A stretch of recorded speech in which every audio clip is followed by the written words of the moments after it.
Welcome to the Game of Goats reading the cards tutorial. I'll be using the prototypes of the cards that I made myself for the simple reason that the cards haven't arrived yet. So each card in Game of Goats gives you 4 pieces of information.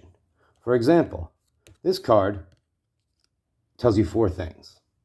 The picture tells you who the player is. The color tells you what era they play. In this case, red means 80s and 90s.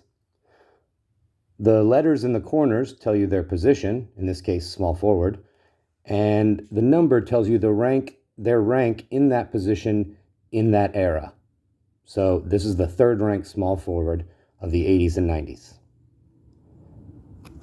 Again, we can use another example.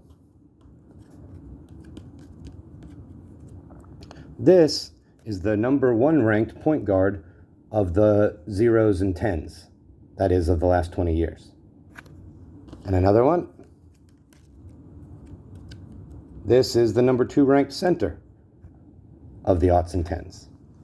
So each card tells you those 4 things: the player, their era, their position, and their rank.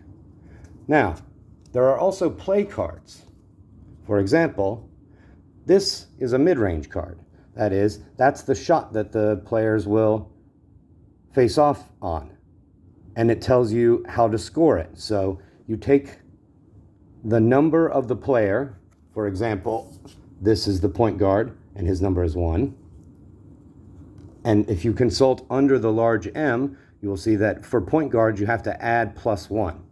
For shooting guards, you don't add anything. For small forwards and power forwards, it's also +1.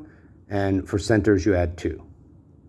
Now, on any mid-range play where the 2 players' numbers add up to even, in other words, a tie, then the tie goes to the purple player.